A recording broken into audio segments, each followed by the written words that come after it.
Hello and welcome. We're at the track covering the sport of kings. Coming up, the Panamanian jockey Dick Cardenas back in Jamaica from his latest stint in the USA and grabs the spotlight at Caymanas Park. The Barbados Turf Club announces a restart date in late October for racing at the Garrison Savannah, and another flurry of wins for Caribbean jockeys at Canadian racetracks. Let's start with Jamaica, where the 2018 Horse of the Year Will In Charge returned from a 13-month injury layoff in the overnight allowance 9th race on the Independence Day holiday card. Under 6-time champion jockey Omar Walker, he would run well for the first half of the race before fading. As they moved toward the final bend, Sentient with jockey Robert Halladine in the Black Silks quickened to lead, chased by Radish Roman's mount Master of Hall, and Nuclear Thunder jostling for third with Will In Charge.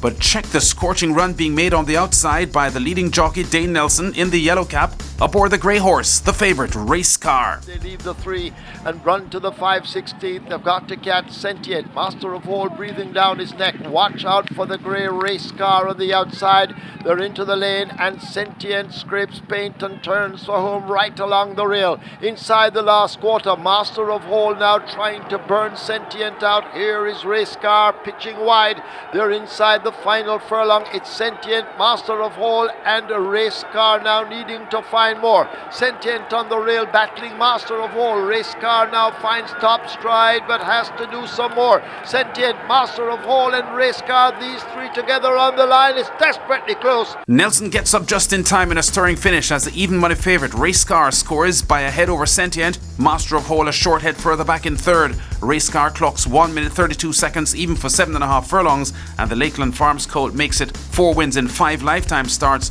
for trainer Spencer Chung. Always satisfied with a win. The last time we went 2 turns for the first time, and maybe a little rushed to go that far, and he wasn't ready yet. But I think 7.5 is maybe his best distance, and today showed it.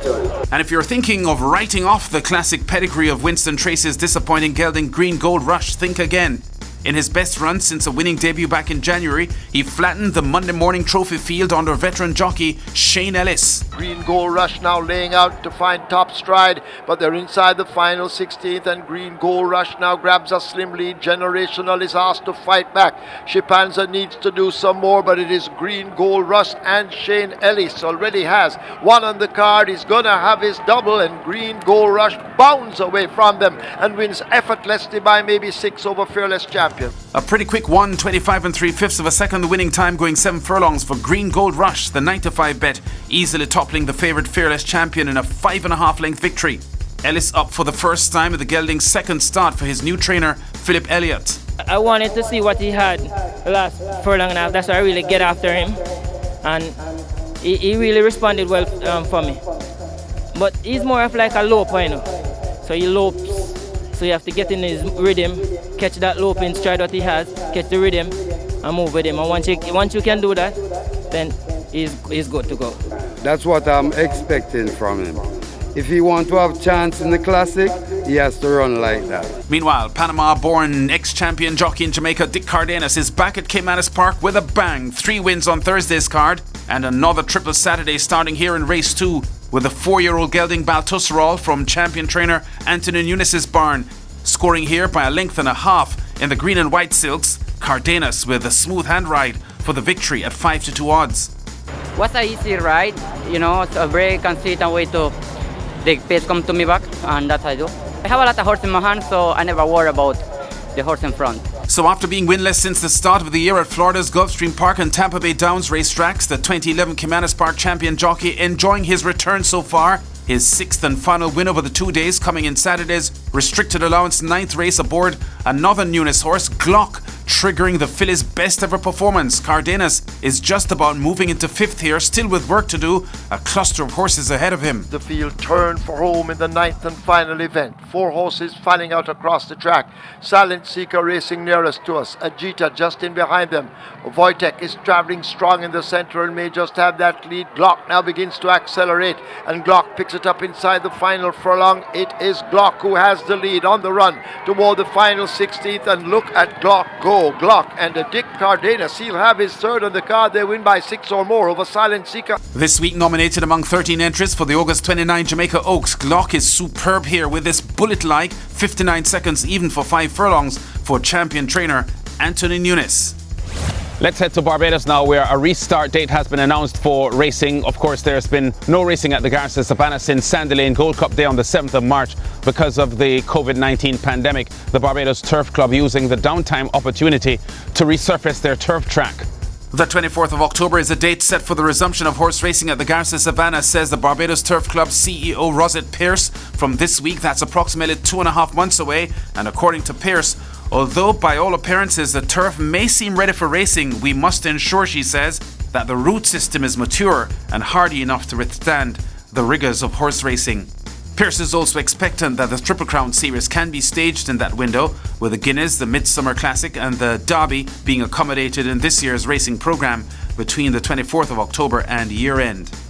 To Canada now, where Caribbean jockeys Emile Ramsamy, Rico Walcott, Stanley Chady Jr. and Ray Williams have been aboard stakes winners at Fort Erie in Ontario, Edmonton Century Mile and Assiniboia Downs in Winnipeg. The veteran Ramsamy, a former TNT champion jockey and 2-time leading rider at Toronto's Woodbine racetrack, was aboard the big favourite, the Dr. Slippers, in Monday's Massachusetts-bred maiden stakes at Fort Erie and was unchallenged down the home stretch. The Dr. Slippers surging on through to seize the lead from Indians Get Up and Go, 22-4. A lot of speed in this one, and it's the heavily favoured the Dr. Slippers giving this field the slip into the stretch in the Massachusetts-bred maiden stakes. The Doctor's Slippers and Emile Ramsamy moving away to score a decisive victory in the Massachusetts-bred maiden stakes. The Doctor's Slippers was all alone in front.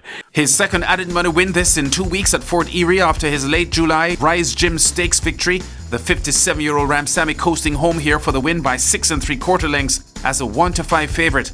The Dr. Slippers clocks 1 minute 00.25 for the 5 furlong sprint on turf, chased home by the 5-1 bet Indian Get Up and Go, with Barbadian Chris Husbands piloting the 40-1 shot Cheer of Grace into third spot. Meanwhile, the Barbadians Rico Walcott and Ray Williams got their wins at Century Mile racetrack. Walcott a clear 2.5 length winner of Friday's Shirley Vargo Stakes aboard Raider. The 5-year-old gelding on top in the Canadian $40,000 event as a 6-5 favourite, clocking 1:23.41, going 7 furlongs for top trainer Greg Tracy. One of 3 wins this for Walcott on Friday's card. And here's Williams aboard the 5-2 second favourite Deuces Are Wild, fighting off a wall of horses in the Jimmy Spangled Stakes. His first time aboard this 4-year-old gelding, Williams' Deuces Are Wild remains undefeated in 2020. 3 from 3 now, scoring by 1 1/4 length, clocking 1:22.40, going 7 furlongs for trainer David Nicholson. Walcott continuing to hold a clear lead in the Central Mile Jockeys table, now with 31 wins, 13 in front of defending champion Rigo Sarmiento, with another Barbadian, Antonio Whitehall, the Assiniboia Downs leading rider, third here in Edmonton on 15 wins. And TNT's Stanley Chady Jr. with a Wednesday double including Erica's last stakes winner, Miss Imperial at Assiniboia Downs, is now a clear third with 30 wins in that jockey's table, being led emphatically by the Barbadian Antonio Whitehall. We've been at the track covering top stories and exciting races in the sport of kings. Check us out again next week.